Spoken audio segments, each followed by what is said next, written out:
आहोत नीट पेपर फुटी प्रकरणासंदर्भातली बातमी आहे। आता सीबीआयनं आतापर्यंत 12 आरोपींना अटक केल्याची माहिती मिळते। नीट पेपर फुटी प्रकरणामधली ही अपडेट आहे। त्याचबरोबर नीट पेपर फुटी प्रकरणामध्ये सीबीआयनं ही मोठी कारवाई केलेली आहे। म्हणजे सर्व 12 आरोपींची यादीच समोर आली आहे। पोलिसांनी महाराष्ट्रात पुणे, नाशिक, अहिल्यानगर या ठिकाणी मोठी कारवाई केलेली आहे। या प्रकरणी महाराष्ट्राबाहेर जयपूरमध्ये देखील कारवाई करण्यात आली आहे। तर एकूण 12 पैकी 4 जणांना पुण्यातून अटक करण्यात आल्याची माहिती मिळते आहे।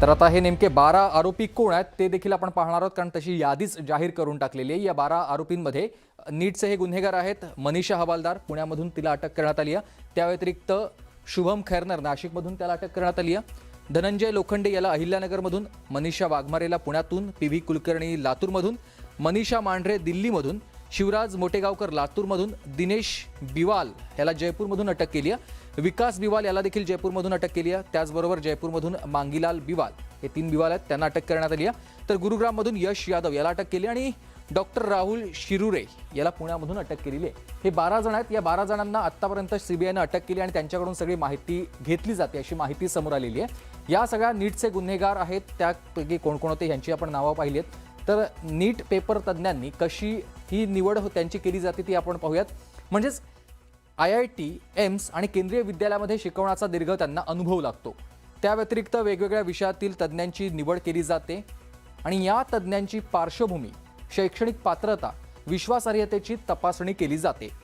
तर तज्ज्ञांकडून प्रतिज्ञापत्र देखील घेतलं जात असल्याची माहिती आहे। कुटुंबातील परीक्षार्थी, कोचिंग क्लासशी संबंध नसल्याचं हमीपत्र या सगळ्यांकडून घेतलं जातं आणि मग त्यांची नियुक्ती केली जाते। तज्ज्ञाला एका पेपरची संपूर्ण जबाबदारी नसते अशी देखील माहिती आहे। तज्ज्ञांची निवड प्रक्रियेमध्ये गोपनीयता पाळली जाते अशी देखील माहिती समोर आलेली आहे। म्हणजेच नीटसाठी ज्या लोकांची निवड केली जाते त्यांच्या संदर्भातले काय निकष पाळले जातात हे आपण आता पाहिलेले आहेत। तर नीट पेपर फुटी प्रकरणी काल पुण्यामधून अटक करण्यात आलेल्या मनीषा हवालदारवर कॉलेज प्रशासनानं कारवाई केल्याची माहिती मिळते। म्हणजे महत्त्वाची बातमी आपण बघतोय, हवालदारवर देखील आता कारवाई झाली आहे। कॉलेज प्रशासनानं ही कारवाई केली आहे। सीबीआयनं काल शुक्रवारी पुण्यामध्ये आणखी एकावर कारवाई केल्याची माहिती मिळते, ज्याच्यामध्ये मनीषा हवालदार यांच्यावर ही निलंबनाची कारवाई केलेली आहे। सीबीआयनं मनीषा हवालदारला अटक केली आहे। या कारवाईनंतर सेठ हरिलाल सराफ प्रशाळेच्या प्राध्यापिका, मुख्याध्यापिका असणाऱ्या हवालदार हिच्यावर निलंबनाची कारवाई करण्यात आलेली आहे। विद्याप्रसारणी सभेच्या व्यवस्थापकीय बैठकीनंतर मनीषा हवालदारचं निलंबन करण्यात आलंय। मनीषा हवालदारनं केलेल्या गैरकृत्याचा शालेय व्यवस्थापनाकडून निषेध करण्यात आलेला आहे।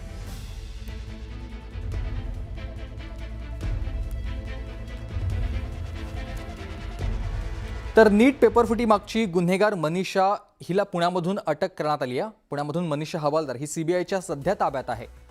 तर फिजिक्सची प्रश्नपत्रिका पेपर फोडण्यामागे तिचा हात होता अशी देखील माहिती समोर आलेली आहे। पुण्याच्या सेठ हिरालाल सराफ या शाळेमध्ये ती कार्यरत होती।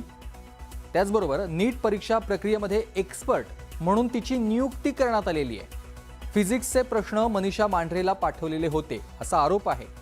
मनीषानं दिलेले प्रश्नपत्रिकेशी जुळलेले आहेत अशी देखील माहिती आता या सगळ्यानंतर समोर आलेली आहे। ही सगळी माहिती आपण आतापर्यंत जी पाहिली ती मनीषा हवालदार तिच्या सगळ्या संदर्भात होती आणि आता नीट पेपर फुटीमध्ये मनीषा नावाच्या महिलांनी पेपर फोडण्यात महत्त्वाची भूमिका बजावल्याचं आता समोर आलेलं आहे। एक नव्हे, 2 नव्हे, तर 3 मनीषांनी पुण्यामध्ये राहून देशभर हे पेपर फोडण्याच्या कामामध्ये सहकार्य केल्याचं समोर आलेलं आहे। सुरुवातीला ब्युटी पार्लरमध्ये काम करणाऱ्या मनीषा वाघमारे हिनं मध्यस्थीची भूमिका बजावली। वाघमारेनं मनीषा मांढरे नावाच्या शिक्षिकेचाही पेपरफुटीमध्ये सहभाग असल्याचं समोर आलंय। सीबीआयनं मनीषा मांढरेला अटक केल्यानंतर शाळा प्रशासनानं तिला निलंबित केलेलं आहे। तर आज मनीषा हवालदार नावाच्या महिलेला देखील ताब्यात घेण्यात आलाय। मनीषा हवालदारनं फिजिक्सचा पेपर लीक केल्याचा आरोप आहे। त्यामुळे पेपरफुटी मागच्या या मनीषा काय होत्या हे सीबीआयच्या तपासातूनच समोर येणार आहे।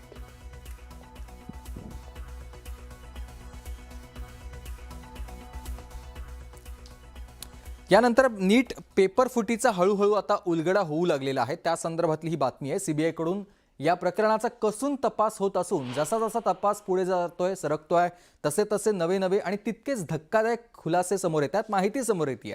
नीटचा पेपर तब्बल 5 राज्यात विकला गेल्याचा सीबीआयला संशय आहे। फोडणारे आणि त्याची विक्री करणाऱ्यांपैकी बहुतेक बडे मासे सीबीआयच्या गळाला लागलेले आहेत। परंतु नॅशनल टेस्टिंग एजन्सी व्यतिरिक्त बाहेरील काही व्यक्ती अजूनही संशयाच्या भोवऱ्यात आहेत। महाराष्ट्रातून नीट पेपर फुटल्याचं सीबीआयच्या तपासात उघड झालंय। त्यामुळे सीबीआयनं आता लातूर पाठोपाठ बीड आणि अहिल्यानगर या जिल्ह्यांवर लक्ष केंद्रित केलेलं आहे.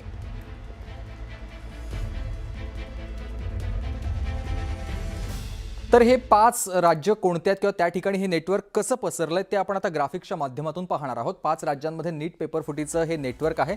सगळ्यात आधी महाराष्ट्रामध्ये पेपरची छपाई ज्या ठिकाणी केली जाते त्या ठिकाणी हा सगळा उलगडा झाला किंवा तिथल्या लोकांना ताब्यात घेण्यात आलं.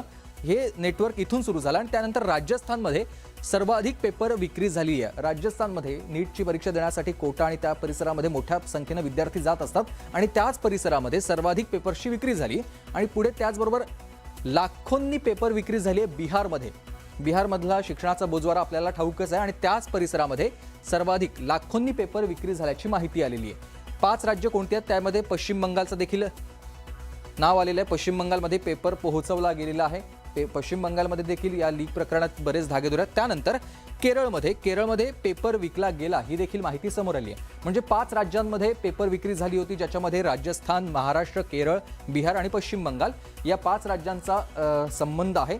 यानंतर आणखी लातूरमधून बघूयात. लातूरमध्ये केलेल्या तपासानंतर 2025ची जी नीट परीक्षा झाली ती आता सीबीआयच्या रडारवर आली आहे. कारण 2025 रडारवर आलेलीची माहिती मिळते. नीट 2025च्याच परीक्षेचा देखील चौकशी आता त्या सगळ्या परिसरात केली जाणार आहे. म्हणजे सीबीआयकडून 2025च्या पेपरची तपासणी होणार आहे आणि 2025मध्ये मोठेगावकरनं पेपर फोडल्याचं समोर आलेलं आहे. आरसीसी त्याचा क्लास आहे. आरसीसी क्लासेसच्या विद्यार्थ्यांच्या चौकशीमधून ही माहिती समोर आली आहे. त्यामुळे आता मोठेगावकरच्या अडचणी वाढणार आहेत अशी माहिती समोर आलेली आहे.